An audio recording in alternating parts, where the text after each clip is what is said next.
Seat ready. Y'all already know. Welcome back, Team TWC. It's your boy TWP Popcorn. Y'all already know what time it is. It's like 10 a.m. Sunday. Man, we had a video yesterday, 10 a.m. Saturday. Then the whole reason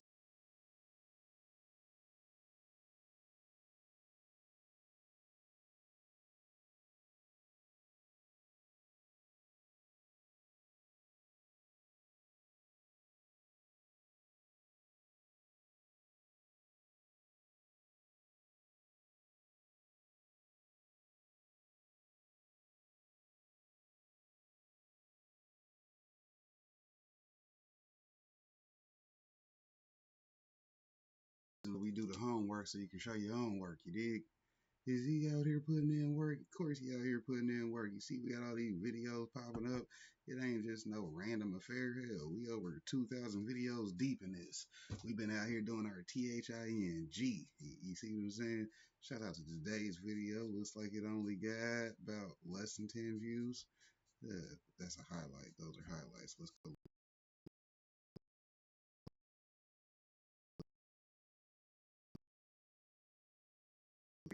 Email address from my phone right now. So these pre-recorded videos. Shout out to the person that tried hacking me, although they actually had some access to something they shouldn't have access to. But that happens whenever you're trying to do favors for people. So, you know, be nice that you're on the cord, right? Right. Let's see. Today's the 24th. So let me look at what my people earlier did. Yeah, it's right there at 10 views. Boom. Cool. Analytics look good. You know they like them analytics. Just had about 1.5k views fall off. Yeah, that's why we only had 8,000. Maybe it was 1.8, whatever it was. We was at over 10,000, and now we at 8,000. But hell, we still getting more views than anybody. So, well, not anybody, but you know, than I did the day before. Right? We lose views every day, so that's how that goes. Anyways, I ain't gonna sit here and talk y'all to death. Y'all know to go hit up the Rumble. If you prefer actually watching my videos and want less of YouTube's BS, go watch me over on Rumble. You dig? It's a better crowd over there. I appreciate that. And as y'all know, hit up the Buy Me a Coffee because we keep shit cracking on the Buy Me a Coffee. Shouts out to Spider Pig. We was over here posting on his profile earlier. Yeah, we just posted over there. Hey, always be the first one to like your post or your video. You dig? That's good game right there. You don't like a video that nobody else likes? Hopefully, if you like it, you do. Hell, don't let other people determine what you like. Hell, if you like a video, it's because you resonated with it. It don't matter what everybody else said. Hell, you might have actually been in the spirit to receive the gift. But that's a whole nother topic. And you know how we are. We ain't trying to hold you up all day. It's Sunday. Happy Memorial Day to y'all. Hopefully y'all having y'all some barbecue and a good time. My mom's birthday coming up, so we finna be celebrating that today. It's not today, but you know, we gonna have the pre-celebration today, which I'll tell y'all about, because you know, y'all gotta mind your own business. But anyways, yeah, videos.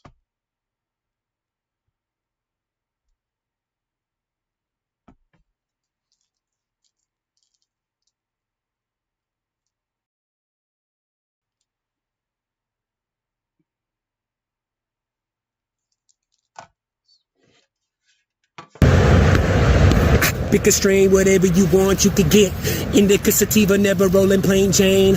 I know some people, if you want, drive 50, we ain't gon' cop any. Little mama got plenty, so many strain, puffing the flame, nothing but dro. One for the brain, one for the body, one for the soul. Running with strange, keeping the party under control. Up, away, flying, how far are we gonna go? Smoke team in the building, got 'em, it's what the deal is. Recognize, coming with Burns, Felix with Filming County boy, got the liquor. Casso was on the fader, Stevie came with the greenery, mixing multiple flavors, whatever you want, homie. Tell me when to say when. How about you and your friends? Come get with me and my friends and keep it real with me, girl. I don't want to pretend like this is a new thing. Really, that's what it's been like.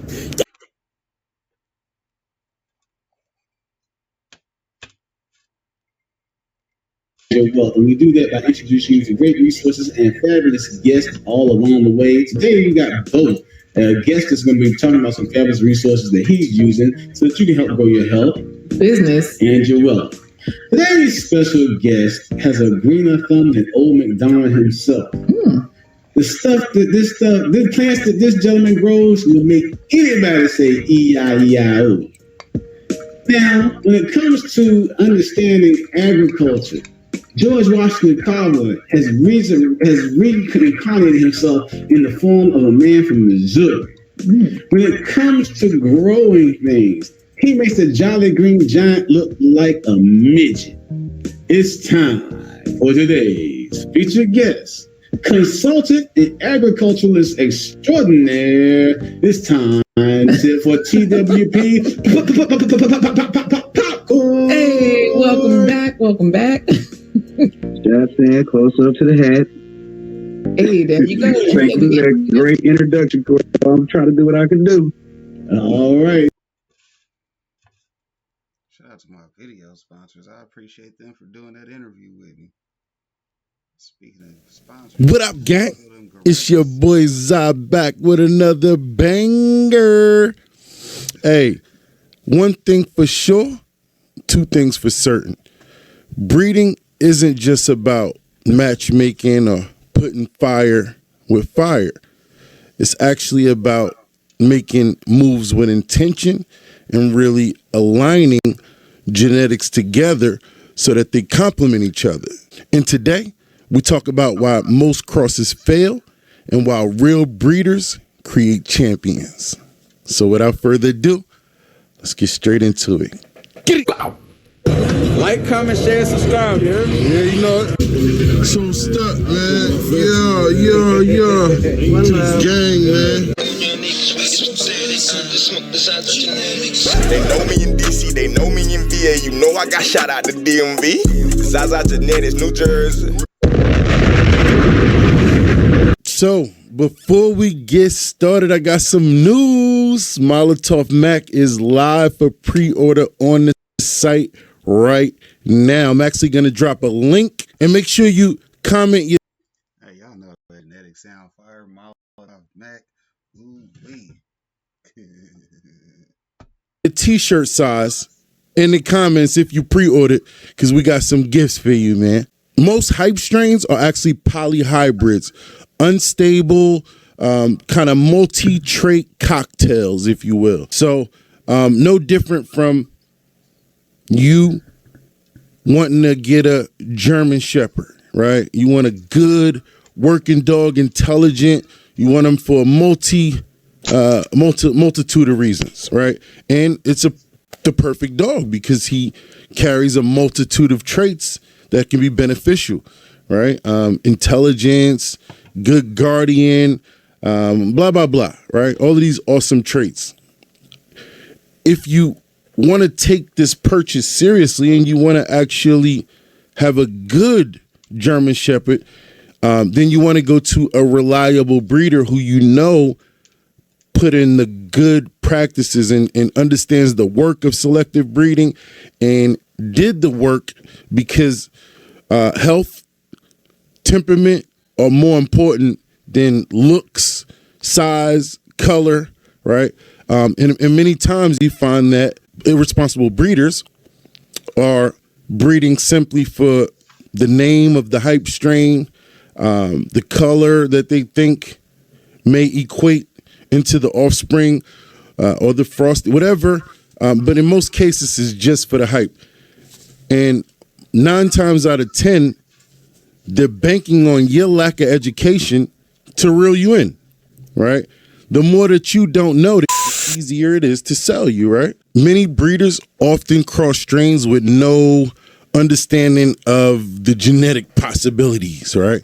They have no understanding of the underlying genotype or the history of the strain, right? It's super important that when we make these choices, we take our time, especially in the beginning, so we don't end up having to work backwards, right? And looking to isolate and remove undesirable traits.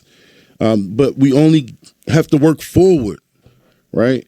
And making good decisions and making careful selections when it comes to the future of the progeny, and making sure that these very important traits are being fixed and also passed down through each generation moving forward.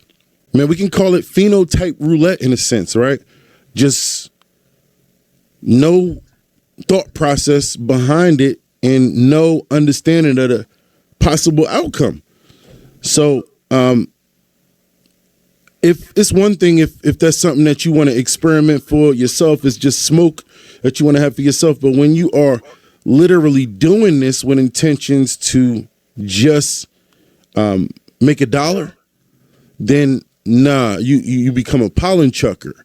Just like somebody who owns a puppy mill, right, and is literally just breeding puppies back to back, no health or environment being a concern, just making money being a concern, then they're a backyard breeder.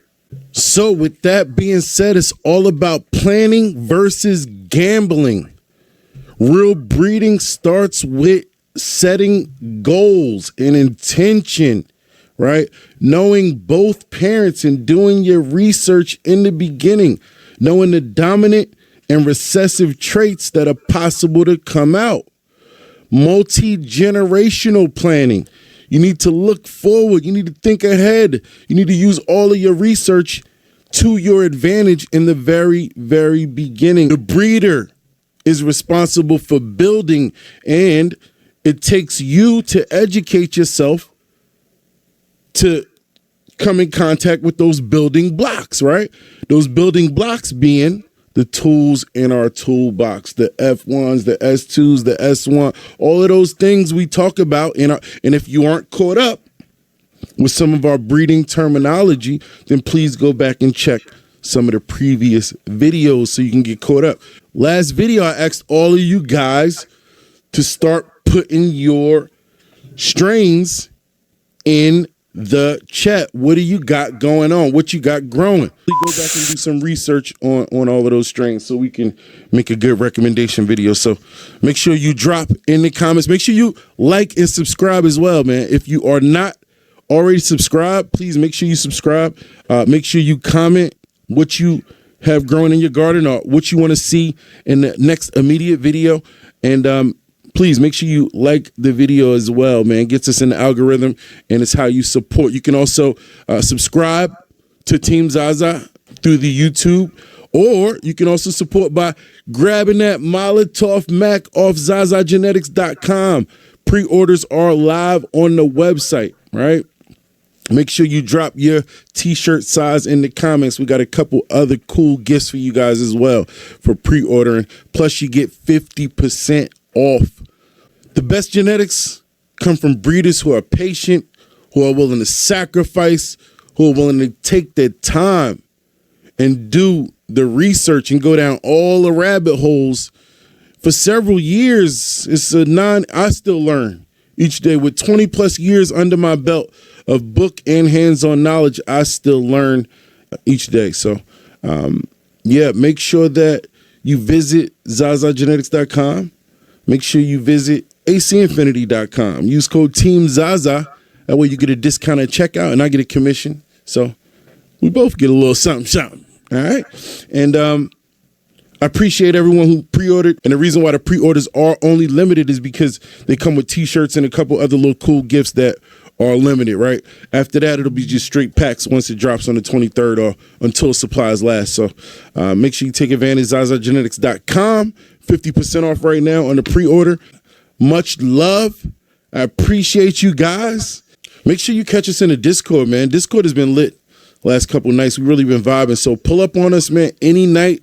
We're there after 9 p.m., man. Even if you just want a game, man, the guys might be playing Call of Duty, Fortnite, who knows, man. But we might just be talking breeding, advanced breeding, or we might just be chilling, talking about growing 101. Who knows? Might just be in there smoking, Come through, vibe with us, man. You're more than welcome, man. And much love to Team Zaza YouTube. I love you guys, and I'll catch you on the next episode 8 of QC Eater Podcast, Saturday, 9 p.m. I will be there. So see you there, man. Love you guys. I'm out of here. That was just on. I'm gonna have to go check that out. Cause I recorded this Saturday night. Cause this ain't no live in the morning jive, right? Like, comment, share, subscribe, yeah? Yeah, you know it. Turn up the leaf blower and the lawnmower. He smoked the side. Should've been a hippie. Should've been a shot. Red with no dread. Another thing, don't forget to join the Discord.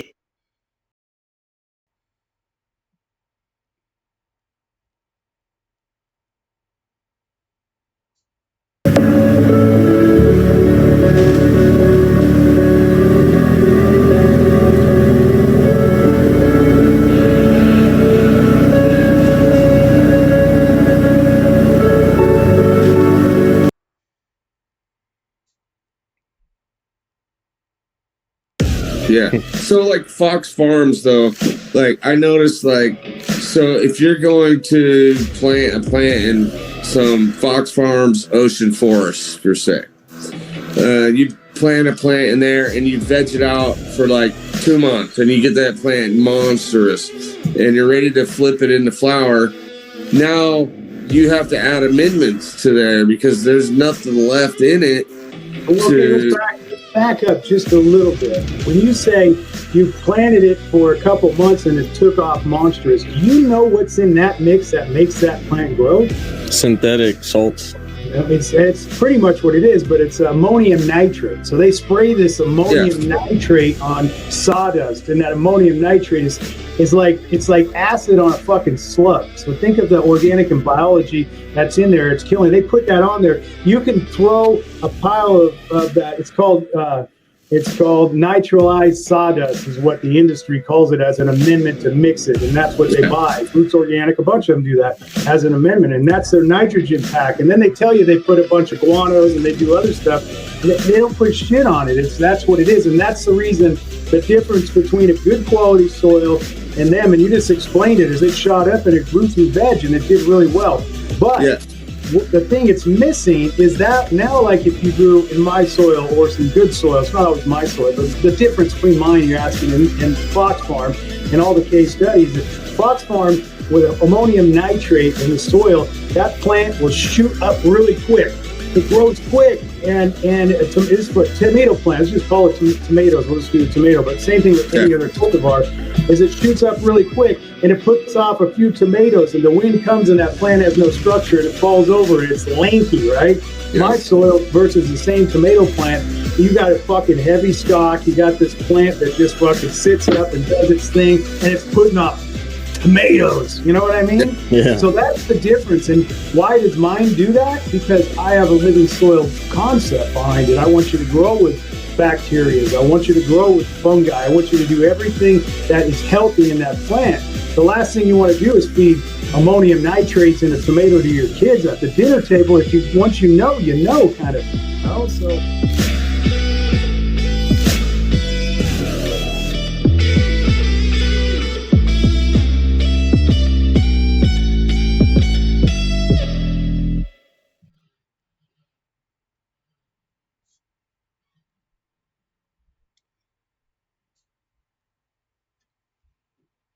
Welcome to this game of whack-a-mole.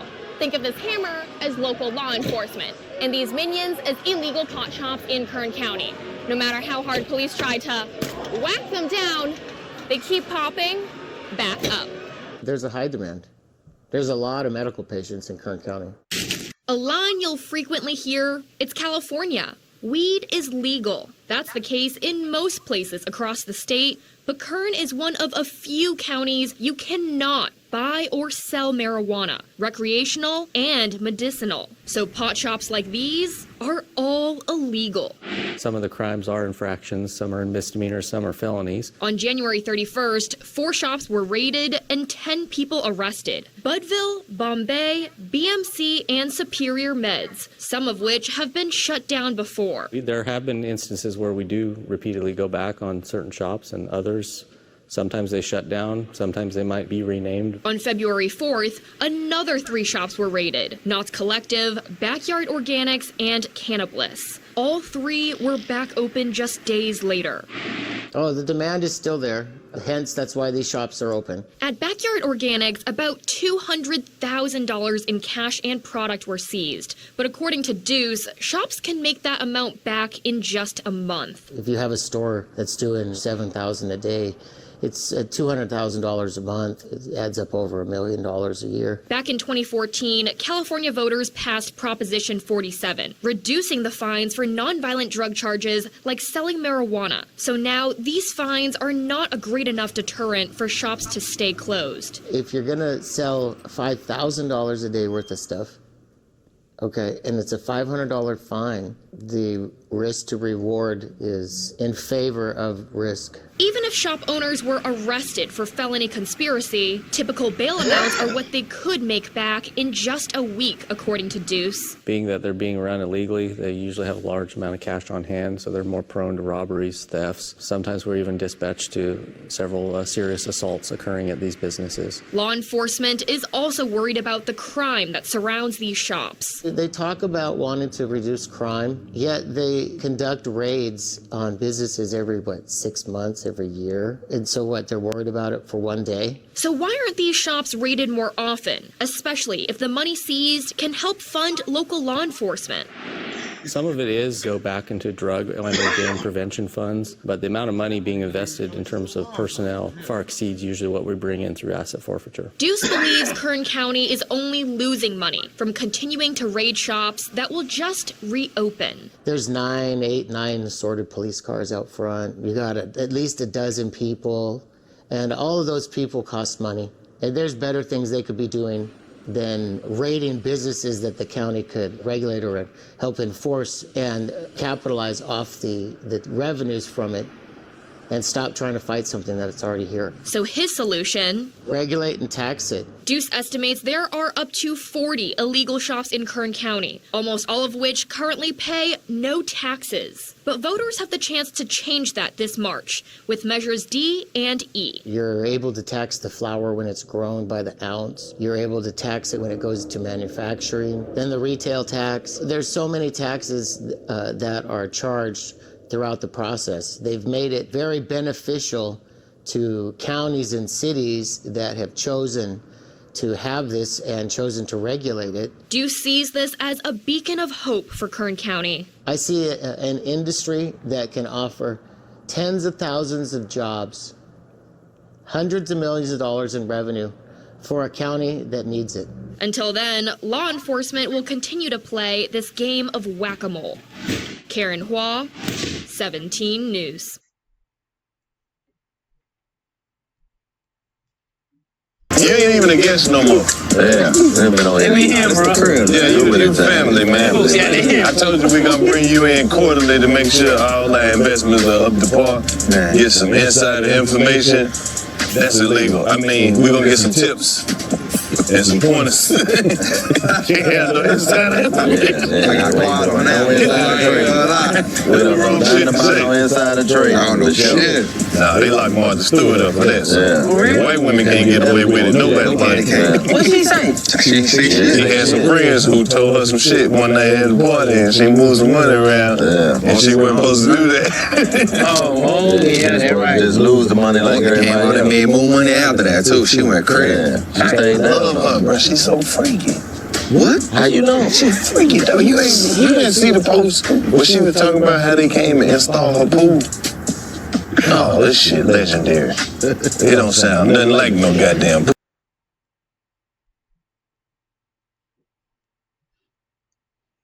So, the lawmakers have failed the people once again, and instead of regulating, they're choosing an outright, full-on ban, as legislation that could end the hemp industry is about to be signed into law. We must ban THC. And this could mean bad news for small businesses, but it could mean big bucks for the cartels down on the southern border. The Texas House reversing course on their stance on THC products in our state, going from allowing some sales to approving a bill that bans these sales entirely. Yeah, absolutely. Let's start with that THC ban. This was actually a top priority for Lieutenant Governor Dan Patrick. And today the Texas House is expected to take its final vote on that bill. Now back to SB3. SB3 is a total ban on all products that contain THC, which is the chemical and that gives users a high. An earlier version of the bill in the House would have allowed for sales of edibles and drinks, but amendments on the House floor Wednesday returned it to a full ban, which is exactly what the Senate passed earlier this session. It is on track to head to the governor's desk after a final vote today. Now, this story is actually something that we touched on a while back, and we literally discussed the changes that they made from the outright ban to change to regulation. They decided to regulate rather than to ban everything. They made a few exceptions, mainly for edibles and drinks. But it turns out now they've reversed their course and they're just going to ban everything. And honestly, that's what Lieutenant Dan Patrick wanted from the very beginning. Let's be real about it. The Senate's tougher THC bill, Senate Bill 3, which has a total ban on THC products. This bill is a priority of Lieutenant Governor Dan Patrick, who claims that CBD stores and vape stores are selling higher THC than the legal consumable limit. After the chambers brokered a deal earlier in the day, the House took up Senate Bill 3 Wednesday night. I want people to have access to medications that help them when they have medical conditions where those medications can be a benefit. But this is what we're doing here is correcting a problem that was created in 2019 where we essentially created a pathway whereby people could sell drugs. Now, Lieutenant Governor Dan Patrick has clearly got a bee in his bonnet when it comes to this particular issue. And according to this article, that's exactly why the Texas Democrats are slamming the GOP Lieutenant Governor for championing the hemp product ban that has now passed the House and is on its way to final signature. Now, I'm going to show you guys a few more of the crazy things that Lieutenant Dan Patrick has got to say about this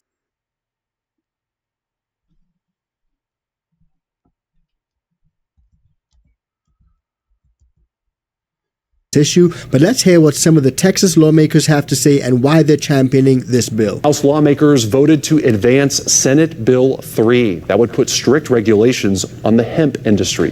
That includes a ban on most consumable products with THC. THC is not just a little thing.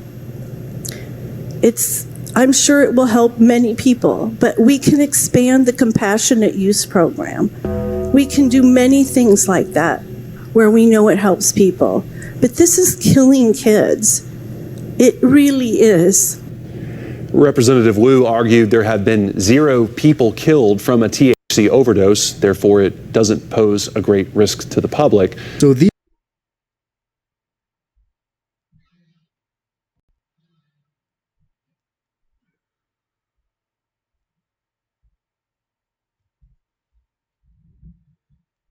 are the types of things that lawmakers are hearing, and they're relying on to ban a lot of these products that are actually helping a lot of people. Now, we'll hear testimonies of some of these people who are actually obtaining relief from a lot of these products, but first, let's hear some more of the crazy things that Lieutenant Governor Patrick was saying about the plan. Patrick posted a video Monday night saying there is no way to regulate every store selling these products. We can't regulate it. We don't have enough police to check every store when there are 8,000 to 9,000 of them. And to put this in perspective, we only have 1,100 McDonald's in the state of Texas, 1,300 Starbucks in the state of Texas. So there are 8 times more smoke shops selling this poison. So Lieutenant Governor Dan Patrick has made this his personal mission. He's tired of driving around and seeing smoke shops everywhere. He wants more Starbucks and less smoke shops. On Wednesday night, the Texas House passed a full ban on consumable hemp-derived THC products, including Delta-8 and Delta-9 edibles and drinks. The amendment came from Representative Tom Oliverson. There is no net societal good that comes out of legalizing intoxicants. The amount of damage that does to our society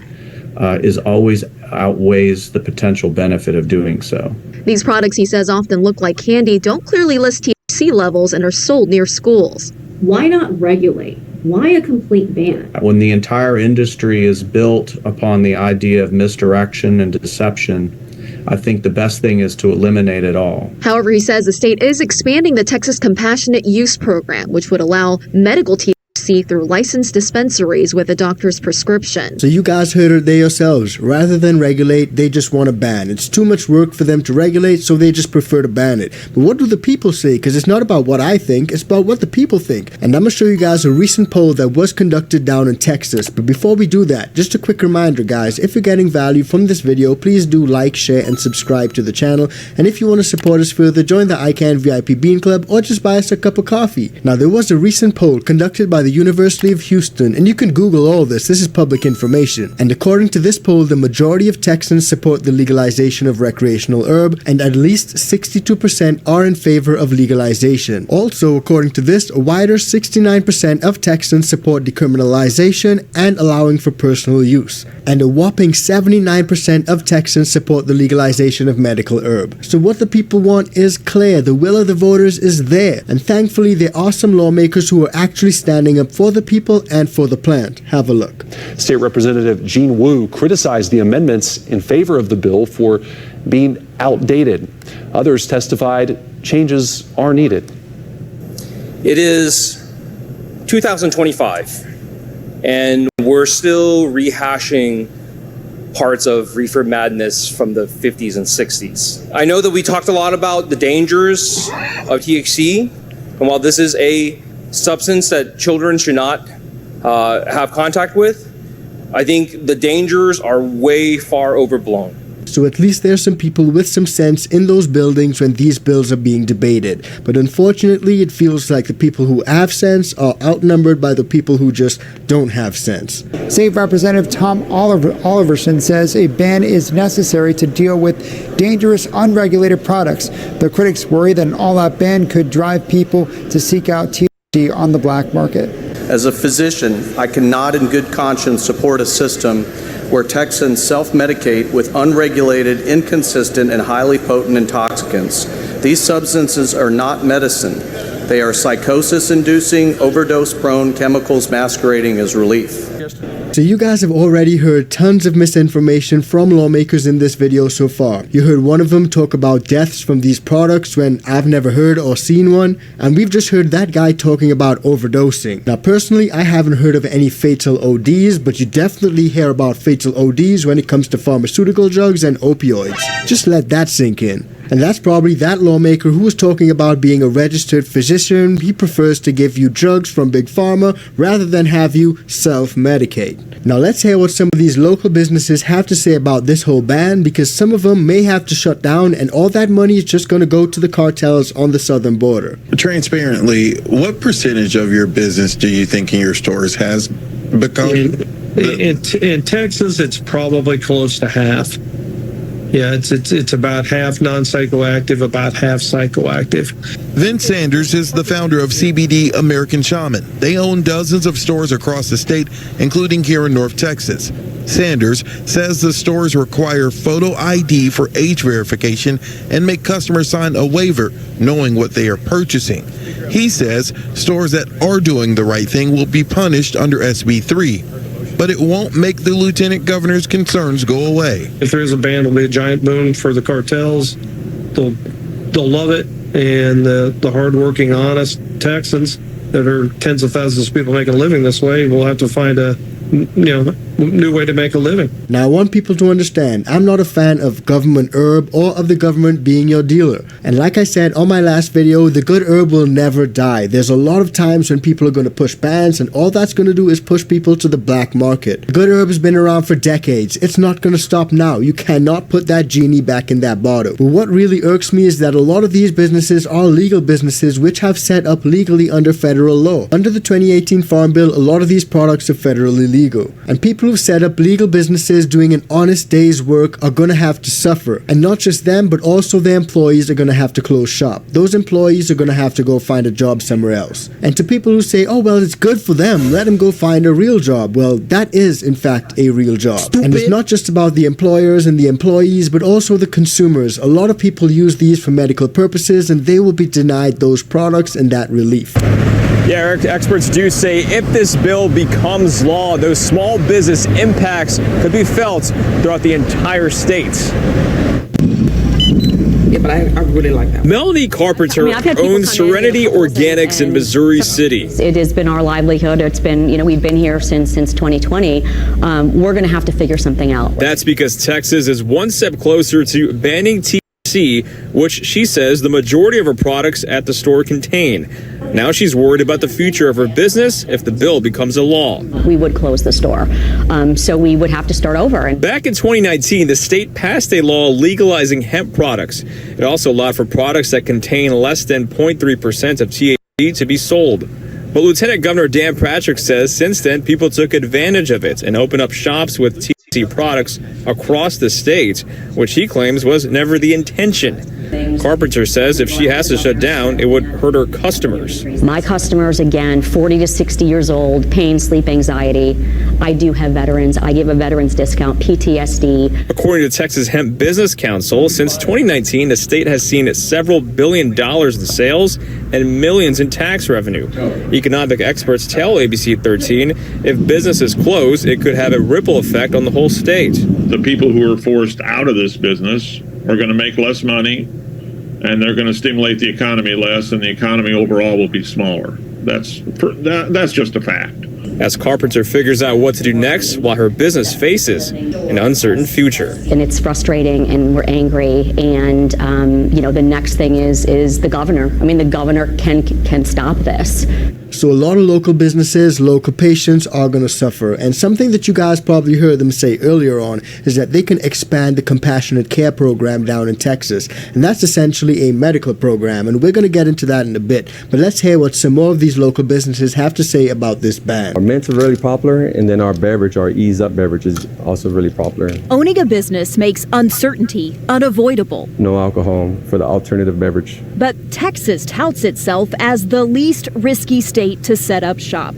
So Marine Corps veteran Eddie Velez opened Oak Cliff Cultivators. All natural. He grows hemp, then manufactures and sells products with less than 0.3% THC. We got a lot of veterans who take it for just anxiety, to help them sleep. All legal in Texas for now. We must ban THC. The lieutenant governor got a total THC ban through the Senate this session, sharing stories of synthetic THC hurting kids. For the first time in my life, I experienced being afraid of my own child. The Senate's ban seemed dead in the House, but with only days left in the session and over objections from veterans. Mr. Chairman, don't take something away from us that works. And that's all hemp-derived consumables. Under growing pressure from Patrick, who lawmakers know holds the fate of school funding in his hands. I'm not going to leave Austin until we get this done. The ban that would shut Eddie down appears to be back on. People ask me, Eddie, you want to move out of state? I'm like, no, Texas is home.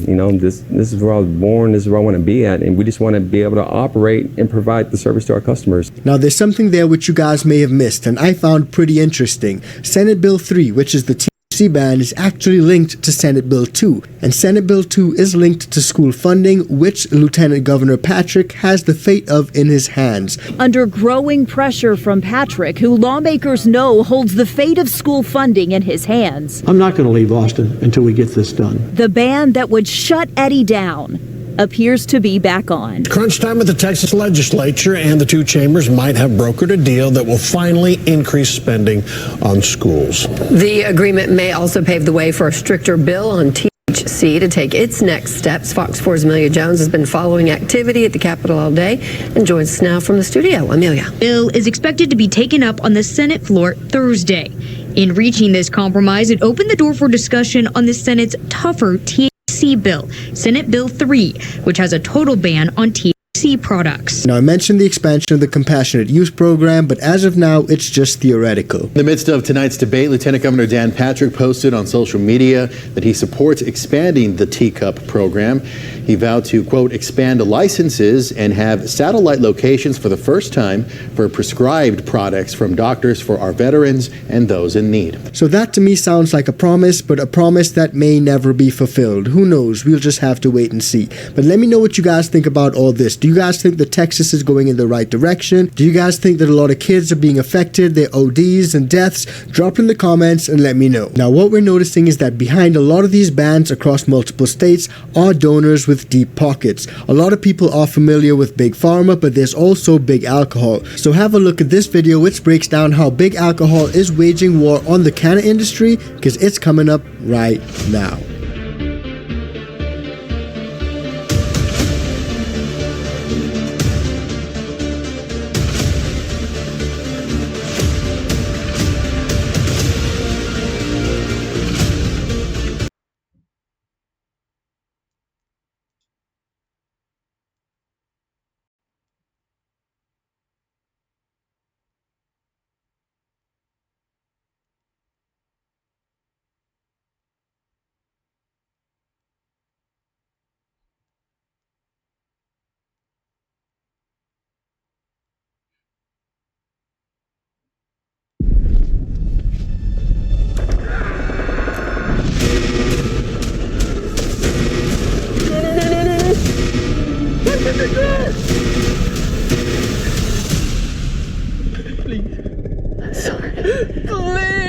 open the door for me. Looks good for a Jurassic Park movie.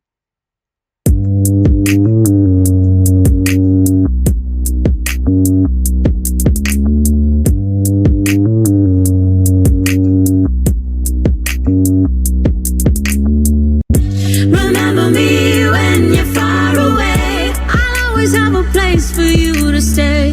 In the garden, by the door.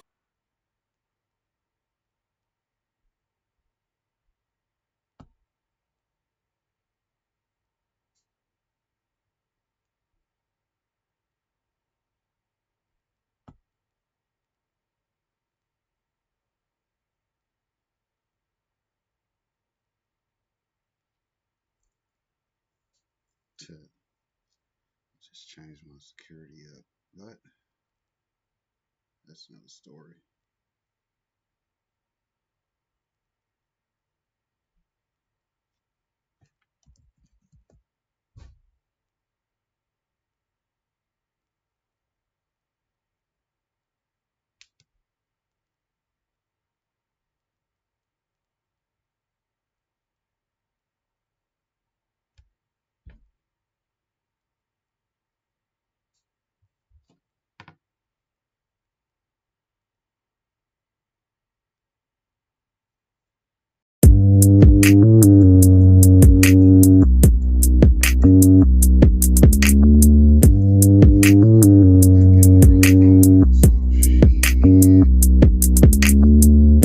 Remember me when you're far away. I'll always have a place for you to stay.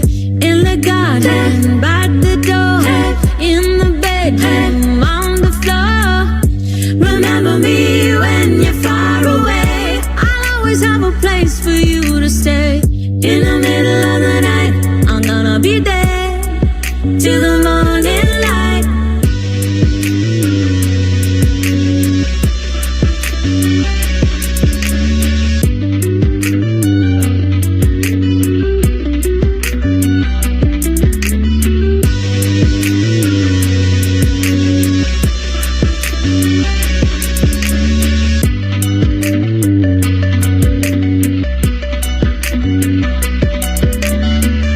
Remember me when you're far away. I'll always have a place for you to stay. In the garden, by the door, in the bedroom, on the floor. Remember me when you're far away. I'll always have a place for you to stay. In the middle of the night, I'm gonna be there till the morning light.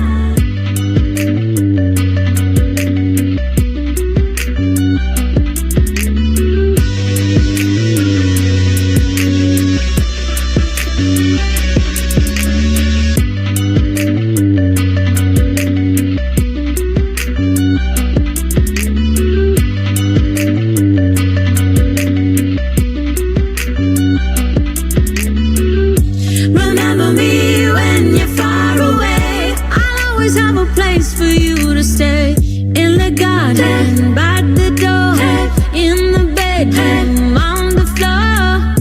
Remember me when you're far away. I'll always have a place for you to stay. In the middle of the night, I'm gonna be there till the morning light.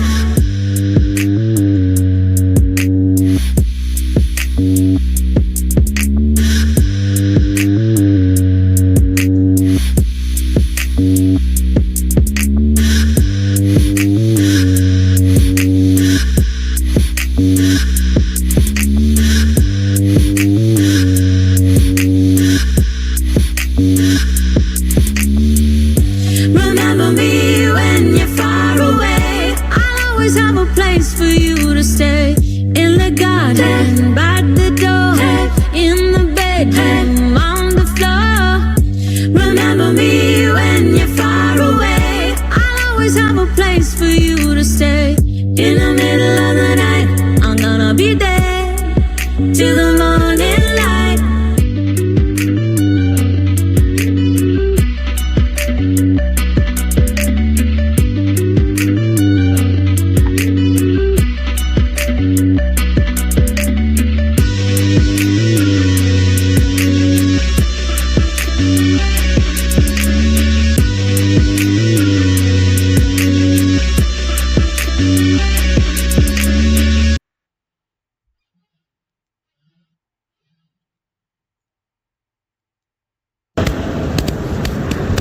give it gas when I'm dipping competition, getting past, living fast, furious, staying on track, never worry when I'm spinning, laughs better getting back, ride from a dog, alphabeted on us, you gon' get it back, never split this pack, whenever I witness cap, we ain't fucking with your fiction, facts, your conviction lacks, when I get up in my bag, I'ma spend, we ain't tripping off tax, clipping this tag, working on my wish list, cooking this cake, let me flip this stack, you a flash in the pan, while you relaxing, I can't, my team finna pack the sedan, putting tracks in the sand, pushing my craft for the fam, got the people all clapping their hands, putting cash in my brand, keeping my octane high, my graded premium, not 8-9 or 8-7, and when I run across state line, I'm 9-1, I gun it, clock great time, my time come, disappearing in the dark.